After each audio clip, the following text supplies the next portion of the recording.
Hello everyone. So we are discussing the back exercise questions of the chapter Some Basic Concepts of Chemistry. And today we will discuss the second last question of this chapter, which is question number 35.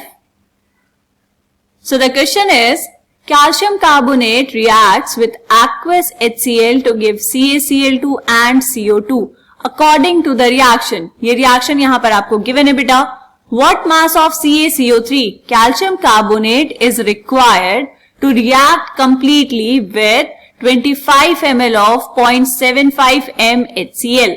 देखो बेटा, आपको यहाँ पर एक reaction दी है और उसमें पूछ रहा है कैल्शियम कार्बोनेट का मास जो हमें चाहिए होगा कंप्लीटली रिएक्ट करने के लिए HCl के साथ. और कौन सा HCl है बेटा? ऐसा सॉल्यूशन जिसकी मोलैरिटी है 0.75 और आपने उसको लिया है 25 ml. राइट? तो सबसे पहले क्या करेंगे, देखो हम यहां पर लिखेंगे बेटा ये रिएक्शन. क्या गिवन है? CaCO3, this is solid, plus twice of HCl aqueous, it will give you CaCl2 aqueous plus CO2 gas plus H2O liquid. ये रिएक्शन आपको गिवन है. अब इस रिएक्शन में आपको दिया है HCl सॉल्यूशन जिसका वॉल्यूम कितना है बेटा? वॉल्यूम आपने लिया 25 ml एंड मोलैरिटी है 0.75 m. क्या बात समझ आई? निकालना क्या है बेटा? आपको निकालना है कैल्शियम कार्बोनेट का मास जो चाहिए होगा इस सॉल्यूशन के साथ रिएक्ट करने के लिए. ठीक है, अब देखो सॉल्व कैसे करेंगे बेटा. हम यहाँ पर या तो मोल्स और मोल का रिलेशन देख सकते हैं कि 1 मोल CaCO3 रिएक्ट करता है 2 मोल HCl के साथ. लेकिन अब यहाँ पर क्या किया बेटा? यहाँ पर उन्होंने कंडीशन दी है, तो इसलिए हम यहाँ पर क्या करने वाले हैं, मास मास रिलेशनशिप को चेक करने वाले हैं. तो उससे पहले हम यहाँ पर लिख लेते हैं स्टेक्योमेट्रिक वेट या स्टेक्योमेट्रिक मास कितना होगा बेटा. कैल्शियम कार्बोनेट का कैलकुलेट करेंगे. 40 plus carbon is 12 plus oxygen is 16. 16 3s are 48. This is equals to 100 grams. ठीक है, ये है stoichiometric weight for calcium carbonate and twice of HCl के लिए कितना आएगा बेटा? स्टेक्योमेट्रिक वेट का मतलब है हमें ये स्टेक्योमेट्रिक कोफिशिएंट्स को मेंशन करना है. तो 2 into hydrogen is 1 plus chlorine is 35.5. तो कितना हुआ बेटा? 36.5 into 2 which is equals to 73 grams. ये आ गया यहाँ पर स्टेक्योमेट्रिक वेट. ये क्यों कैलकुलेट किया बेटा मैंने? क्योंकि हम यहाँ पर इनको क्या करने वाले हैं, रिलेट करने वाले हैं. तो सबसे पहले हमें यहाँ पर ये जो HCl दिया है इसका मास पता होना चाहिए. अगर इसका मास पता चल गया तो हम सीधा कैलकुलेट कर पाएंगे कि 100 ग्राम कैल्शियम कार्बोनेट चाहिए होता है 73 ग्राम के साथ रिएक्ट करने के लिए. तो ये जितना HCl आएगा उसके साथ कितना कैल्शियम कार्बोनेट चाहिए होगा फॉर द रिएक्शन. डन. तो चलो शुरू हो जाओ. सबसे पहले क्या करना है, हमें मास निकालना है इस सॉल्यूशन का, HCl सॉल्यूशन का. ओके, आपको बेटा मोलैरिटी दी है और वॉल्यूम दिया है, तो यहां पर साइड में हम कैलकुलेट करेंगे number of moles of HCl. देखो फॉर्मूला क्या होता है बेटा? मोलैरिटी इज इक्वल्स टू, अब तक तो याद होना चाहिए, number of moles of HCl divide by volume of solution. मतलब वॉल्यूम ऑफ HCl सॉल्यूशन जितना दिया है किस में होना चाहिए? लीटर्स में. तो यहाँ पे मल्टीप्लाई करेंगे इसको 1000 से या फिर डायरेक्टली इसको अभी लीटर्स में ले लेंगे. Okay, so number of moles of HCl कितना आ जाएगा बेटा? Molarity is 0.75 m into volume of solution कितना है 25 ml. इसको कन्वर्ट करेंगे किसमें बेटा? लीटर्स में. तो ये हो जाएगा 25 इंटू 10⁻³ मतलब 25 को डिवाइड किया है 1000 से.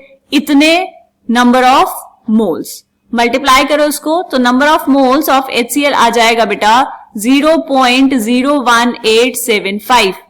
इतने नंबर ऑफ मोल्स हैं आपके पास जो इस सॉल्यूशन में प्रेजेंट है. ओके, अब क्या करेंगे? नंबर ऑफ मोल्स हमें पता है HCl का, मोलर मास हमें पता है HCl का, तो क्या हम यहां से मास निकाल सकते हैं? बिल्कुल निकाल सकते हैं. तो देखो बेटा, आपने लिखा, फॉर्मूला लिखेंगे पहले, number of moles is equals to given mass upon molar mass. आपको क्या कैलकुलेट करना है? आपको कैलकुलेट करना है मास. तो किसके इक्वल हो जाएगा बेटा? Number of moles that is 0.01875 into molar mass of HCl कितना आया? अच्छा, एक और चीज, मोलर मास ऑफ HCl कितना बेटा? ये होगा 36.5 ग्राम्स, ना कि 73 ग्राम्स. 73 ग्राम क्या है? Stoichiometric wait. इस स्टेक्योमेट्रिक कोफिशिएंट को 2 को भी हमने इसमें इंक्लूड किया है. लेकिन जब हम बात करते हैं मोल की, मोलर मास की, उसका मतलब क्या हुआ, एक मोल का मास वो तो चेंज नहीं होने वाला, एक मोल का मास तो 36.5 ही रहेगा फॉर HCl। तो इतने ग्राम्स क्या आ जाएगा बेटा आपके पास, मास आ जाएगा HCl का। तो mass of HCl is equals to 0.68 grams. इसको थोड़ा सा राउंड ऑफ करके लिखा है बेटा मैंने, ये आएगा 0.684375 आ गया मास। अब देखो वापस आ जाओ यहां पर जहां हम इक्वेट कर रहे थे बेटा, ये है मास कैल्शियम कार्बोनेट का जो आपको निकालना है, और HCl का मास कितना आ गया आपके पास, ये आ गया बेटा 0.68 ग्राम्स। अब हम यहां पर क्या करेंगे, हम यहां पर इनको कैल्शियम कार्बोनेट और HCl के स्टिक्योमेट्रिक मास और नॉर्मल मास को क्या करेंगे बेटा, रिलेट करने की कोशिश करेंगे। देखो बेटा निकालना क्या है, हमें निकालना है कैल्शियम कार्बोनेट का मास, पता क्या है HCl का मास। ओके, स्टिक्योमेट्रिक वेट से चेक करेंगे बेटा, 73 gram of HCl is required to react completely with कितने ग्राम कैल्शियम कार्बोनेट के साथ बेटा, with 100 gram of calcium carbonate. ठीक है, इसको हम और शॉर्ट में कैसे लिख सकते हैं, देखो 73 ग्राम HCl को रिएक्ट करने के लिए कितना चाहिए बेटा calcium carbonate, 100 gram of calcium carbonate. तो 1 ग्राम के लिए कितना चाहिएगा बेटा, 1 ग्राम के लिए चाहिए होगा 100 divide by 73 gram of calcium carbonate. आपके पास HCl आया कितना, जो आपको मोलारिटी और वॉल्यूम दिया हुआ था वहीं से हमने कैलकुलेट किया है HCl का मास, जो कितना आया है 0.68 ग्राम। तो 0.68 gram of HCl completely react करेगा अगर कैल्शियम कार्बोनेट के साथ, तो कितना कैल्शियम कार्बोनेट चाहिए होगे बेटा, 100 डिवाइड बाय 73 इंटू 0.68।